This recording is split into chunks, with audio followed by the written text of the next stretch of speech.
Story 1. Endometriosis. They do not know what causes it or have a cure for it. At least they are finally starting to recognize that it is a whole-body disease and not just gynecological. When I was diagnosed with lung endometriosis, there were only 2 doctors in Canada with experience with it, and both had only dealt with 2 cases because it was still considered really rare. Unfortunately, by the time I finally got surgery for it, my pelvic nerves were permanently damaged, and so was my right lung, from which they had to remove the top and bottom parts. It has now been found on every organ in the body, in fetuses, and in rare cases, men. Story 2. I don't think they know the cause of polycystic ovary syndrome, which impacts roughly 10 to 15% of women in America. I received my diagnosis very late, at age 26, even though I had all the symptoms for 10 years. It is underdiagnosed. To emphasize, we need more funding and research on women's health. Story 3. Millions, I would say. Autoimmune issues, multiple sclerosis, why very minor head injuries cause major problems for some people, and why some people recover from more serious ones. These are just the ones off the top of my head. Story 4. It's somewhat minor, but restless leg syndrome. Researchers are making progress on the cause and effective solutions, but it can be very difficult for those who have it. I experience it occasionally, but after a medication change a few years ago, it became relentless. I couldn't sleep for a month. So out of desperation, I searched online and found every folk remedy or word-of-mouth cure I could find. I went to a store and bought everything on that list. What eventually worked for me was taking magnesium sulfate supplements every night. Story 5. Chronic fatigue syndrome, also known as myalgic encephalomyelitis or myalgic encephalomyelitis/chronic fatigue syndrome, is a disease causing mitochondrial dysfunction, brain inflammation, microbiome issues, and low blood volume. The cause of the disease is not yet known. Story 6. Fibromyalgia. They have also not been able to find an effective long-term treatment that would allow for remission like other chronic illnesses such as multiple sclerosis. Story 7. I am not a medical professional, but here are some conditions for which I have never come across a clear explanation.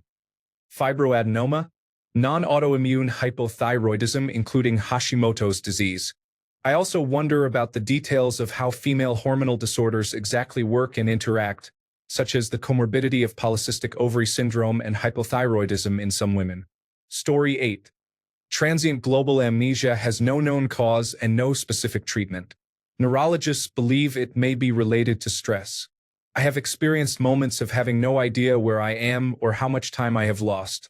Story 9. Fibromyalgia is an illness characterized by random pains. It can only be diagnosed by exclusion, not by a specific test. Story 10. Chronic fatigue syndrome has been gaining significant attention for quite some time. However, the global medical community remains highly uncertain about its causes. Additionally, some medical professionals in various parts of the world consider chronic fatigue syndrome to be unfounded. Story 11.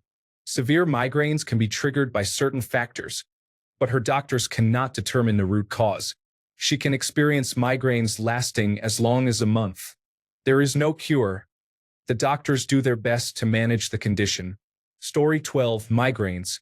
They know factors that can trigger a migraine, such as weather, hormones, and the menstrual cycle and foods, but not usually the actual cause of why these factors trigger the migraine.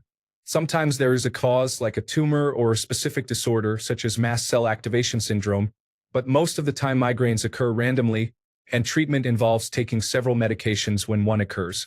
Story 13. Frozen shoulder is painfully debilitating and more common in middle-aged women than any other demographic, suggesting a hormonal component.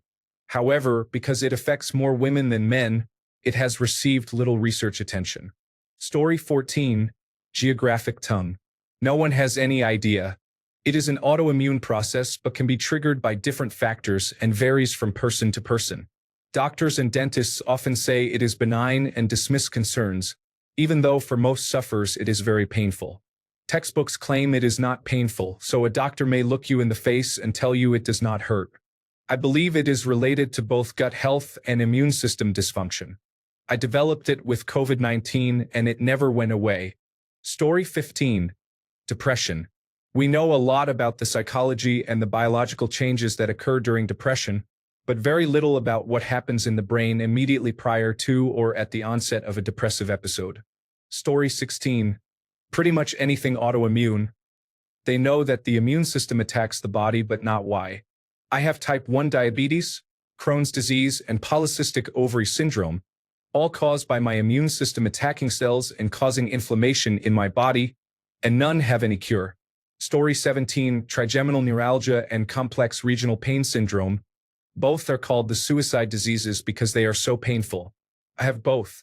Story 18. Bell's palsy. Causes. Unknown. Duration. Less than 6 months. Symptoms. Inability to move the facial muscles on one side. Change in taste. Pain around the ear. Risk factors. Diabetes. Recent upper respiratory tract infection. Treatment. Corticosteroids, eye drops, eye patch. Story 19. 95% of what women experience is overlooked because no one wants to do the research and assumes they are just being dramatic or hysterical. Story 20. Rosacea. The exact cause of rosacea is unknown, but it is a chronic inflammatory skin condition likely influenced by a combination of genetic predisposition and environmental factors. While not contagious, rosacea can be triggered by various factors that cause flare-ups. Story 21. Bipolar disorder is not well understood, but it shares similarities with epilepsy, such as brain overactivity. Both conditions are episodic, which is why some of the same medications can be used to treat them. Story 22. Chronic fatigue syndrome. My ex had chronic fatigue syndrome, and I just watched it destroy his entire existence. It is a horrible illness and very misunderstood. Story 23. GRIN1 disease is a very rare type of disorder. It does not show up on prenatal genetic tests and is only detected after the baby starts to show signs and symptoms. Story 24. Juvenile arthritis. Juvenile arthritis can affect every joint and make it difficult to do normal activities such as holding a toy, walking, or eating. Can also affect the jaw. This condition can impact babies and toddlers who may never experience movement without pain unless they are medicated. Any bump or illness can trigger juvenile arthritis, and there is no cure. The best hope is remission or medical remission, but it can return at any time even after a period of remission. Story 25. Autoimmune diseases come to mind. They tend to be very specific. Why would the body attack its own thyroid, intestines, or pancreas? We do not know. Story 26. I was diagnosed with unexplained infertility. All my tests came back perfect, and the doctor literally said there is no reason why I am not getting pregnant. It still took going through 3 in vitro fertilization transfers to have baby number 1 and 2 for baby number 2. There was no explanation as to why the failures happened and why we had 0 success on our own. Story 27. Autoimmune diseases can develop at any time. Anyone can be affected by them, and an individual can have multiple autoimmune diseases. Story 28. Many things. I had a horrible case of food poisoning a year ago, but I took too long to see a gastroenterologist or any doctor because I felt so miserable. I ate contaminated mussels. I got sick the next day and threw up 30 times that night. I also had a lot of diarrhea and other horrible symptoms. I had chills, hot flashes, felt extremely lethargic, and had a bad headache. For a long time, I still experienced very bad acid reflux and nausea accompanied by hot flashes, chills, and feeling like I wanted to faint all the time. I waited a month before finally seeking medical attention, and nothing showed up on the blood work. At some point, I even thought of the possibility of parasites, but thankfully that was not the case. The gastroenterologist was frustrated and suggested I made it all up because he could not find anything wrong. My mistake was not going within the first few days. Otherwise, I am sure I would have known what was going on, but I felt too sick to go out of my way. I felt weak for months until I started to feel somewhat normal again. I am not surprised that this experience could have changed my gut entirely. I already have irritable bowel syndrome, so that made me even more sensitive. Story 29. Postural orthostatic tachycardia syndrome. They know some event triggers it, but do not understand where it comes from. My daughter deals with it every day after getting mononucleosis as a teenager. Story 30. There are many. I have premenstrual dysphoric disorder, which doctors believe is caused by sensitivity to changes in hormone levels.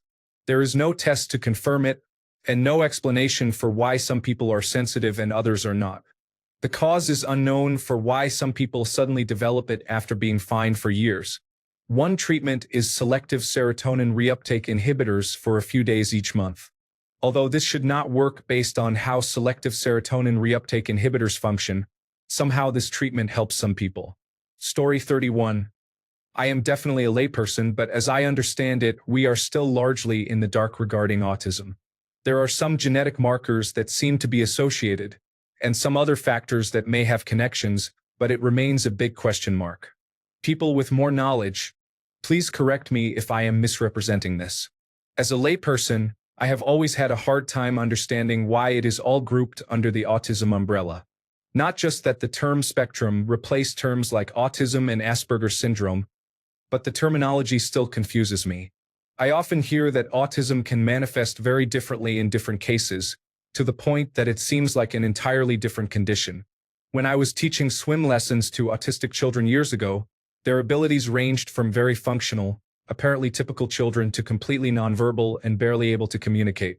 Then they explained that autism often manifests very differently in girls compared to boys, sometimes without any superficial resemblance. My question has always been, if there is no concrete cause, such as a pathogen or distinct genetic phenomenon, and the symptoms vary so widely, why is it all under the same category? Maybe I am missing something basic. Again, I am not an expert, but it has never quite made sense to me. Story 32. Meningioma brain tumors have no exact known causes. Mine was discovered by an oral surgeon after I complained of pain where my jaws connect. Story 33.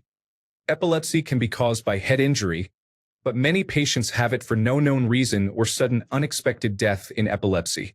Story 34. Heavy cannabis use complicates the administration of anesthesia in multiple ways for reasons we do not entirely understand. Story 35. Frozen shoulder is a challenging condition. Doctors often say they do not know what causes it, and there is not much they can do about it. It likely relates to hormonal changes, but research on this is limited. Story 36. I have experienced vertigo on and off for the last few years, with each episode lasting from days to months at a time. Story 37.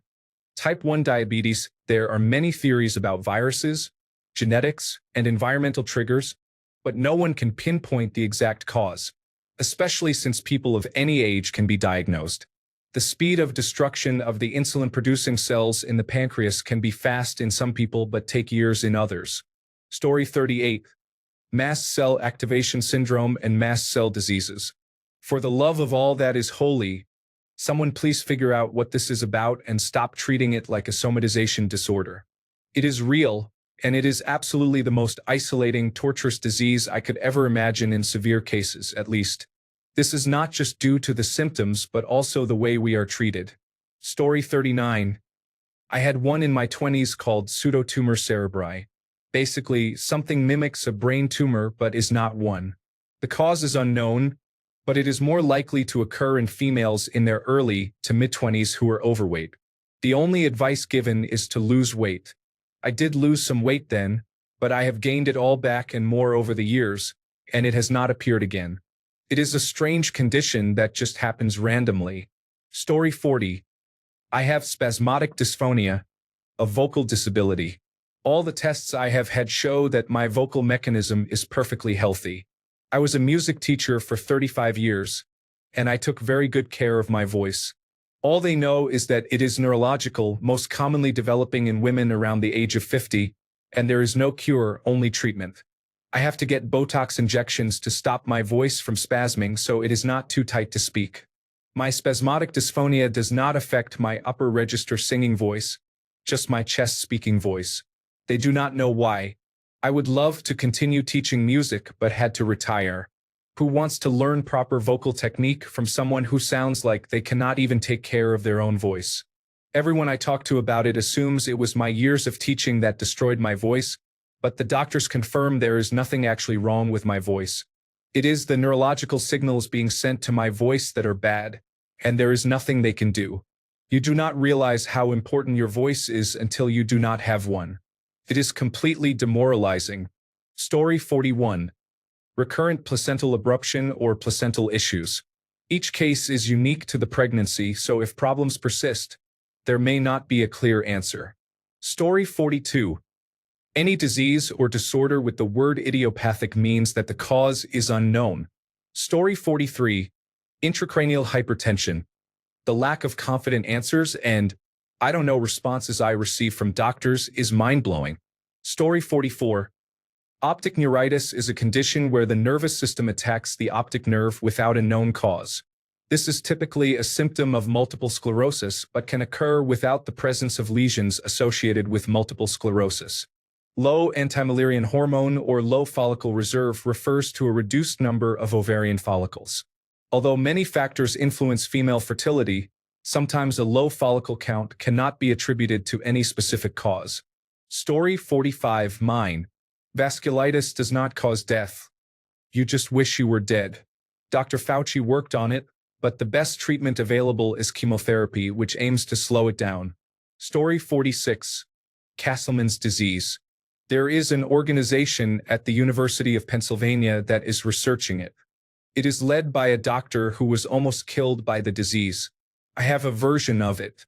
It is a disease of the lymph nodes, Chiari malformation, syringomyelia, cluster headaches, trigeminal neuralgia, chronic migraine disease. Story 47. My 75-year-old brother-in-law is currently in the geriatric psychiatric ward of a prestigious university hospital. For a year now, he has been experiencing paranoid perseverations about his money being stolen online, being imprisoned, being assaulted, and his family being in danger of arrest. He has undergone ketamine therapy, electroconvulsive therapy, been seen by numerous psychiatrists, prescribed various antipsychotics, sleep aids, and antidepressants, and has been wonderfully supported by my sister and their friends, all to no avail. He is now at the point of starvation because his anxiety suppresses his appetite and makes him wary that he is being poisoned. He is also refusing to take his medications and is undergoing a second round of electroconvulsive therapy despite his protests.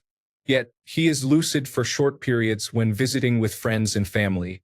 His long-term and short-term memories seem mostly intact, but his anxiety and delusions persist. No one knows what to do for him. It is a nightmare. Story 48. Bipolar disorder is often treated primarily with medication, hoping it will be effective. I have bipolar 2 disorder. There is also bipolar I. I just wish my brain worked like a typical brain. Story 49. Hives. Unless you know you are allergic to something that specifically causes hives, it could be anything. In the early 2000s, I went to the emergency room 3 times with hives. All they could do was treat the symptoms. Several tests provided no clear diagnosis. Story 50.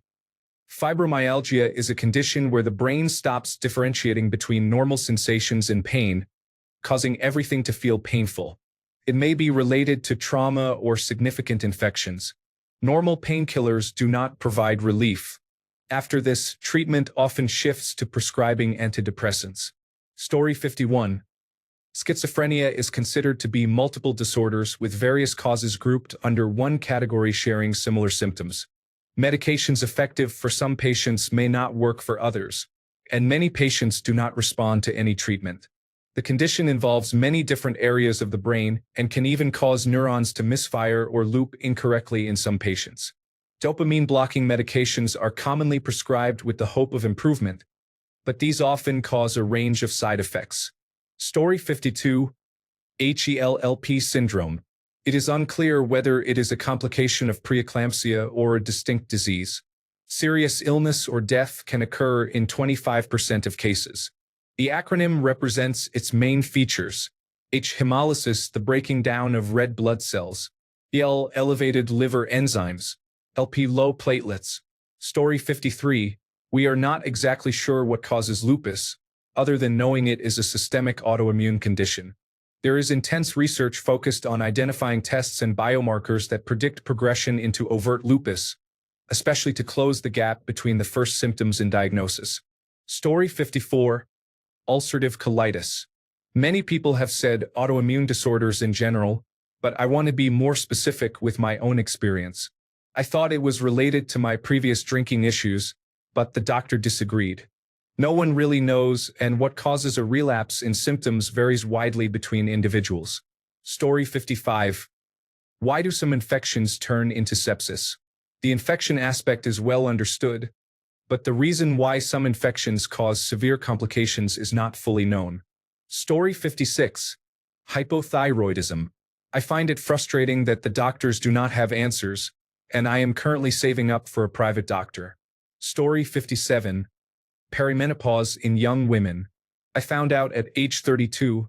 I am 41 now, and still do not have any answers. It would be nice to know what happened to me, but I guess I will never know. Story 58. Gastrointestinal problems from colitis to Crohn's disease and any conditions related to colon inflammation. The exact causes are unknown, and there is currently no permanent cure. Story 59. Night terrors. I started experiencing them occasionally at age 60. Over a few years, they progressed to every night with no obvious cause. Research has focused only on children or people who suffer from post-traumatic stress disorder, and even that is limited. These are not nightmares. Night terrors occur early in sleep, not later in rapid eye movement sleep. I wake up screaming so loudly that my voice is gone the next day. I have had to go to the emergency room for head injuries from throwing myself out of bed and onto the wall or floor to avoid the threat my brain tells me is there. I am currently being treated by the best-known clinic in the United States, but all they can do is prescribe narcotics to knock me out. No one studies this phenomenon, even though night terrors can be debilitating and dangerous. More should be done. Story 60.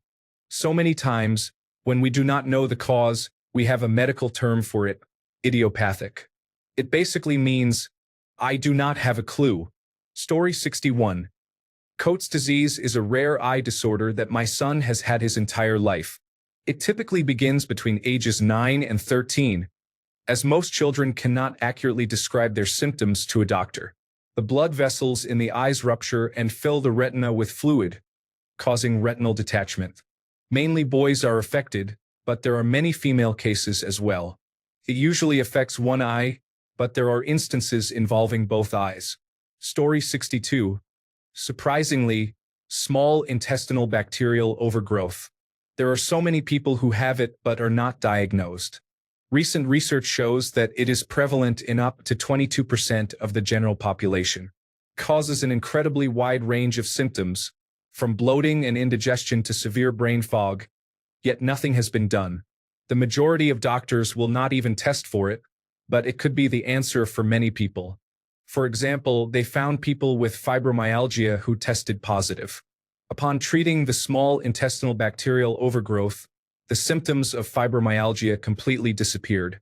It is surprising that more research is not conducted on it, considering that many diseases are linked to it. Story 63. Multiple myeloma. We know why these cells function as they do.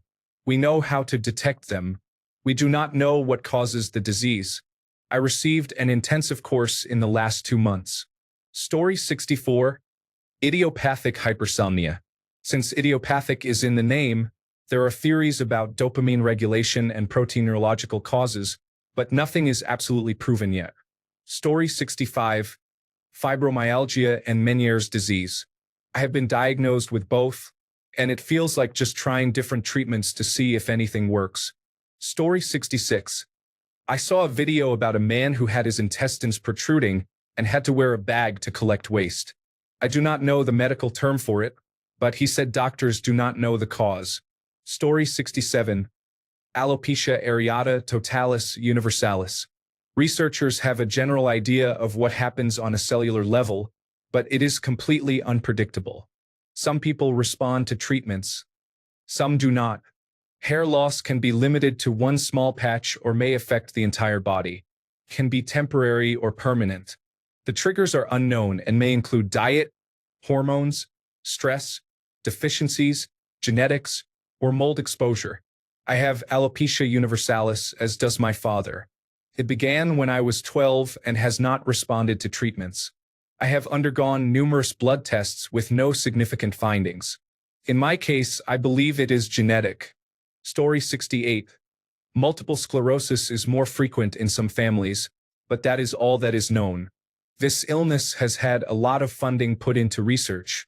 My father has primary progressive multiple sclerosis, so I have some familiarity with it. Story 69. Myalgic encephalomyelitis/chronic fatigue syndrome. Many doctors do not know what it is, and most who do have harmful beliefs about it. There is still no biomarker and no effective treatments. Story 70. Autosomal dominant compelling helio-ophthalmic outburst. TICHO syndrome, also known as photic sneezing or sneezing at bright lights. It is a harmless medical condition, but it is real and not well understood. Story 71. Normal tension glaucoma causes blindness.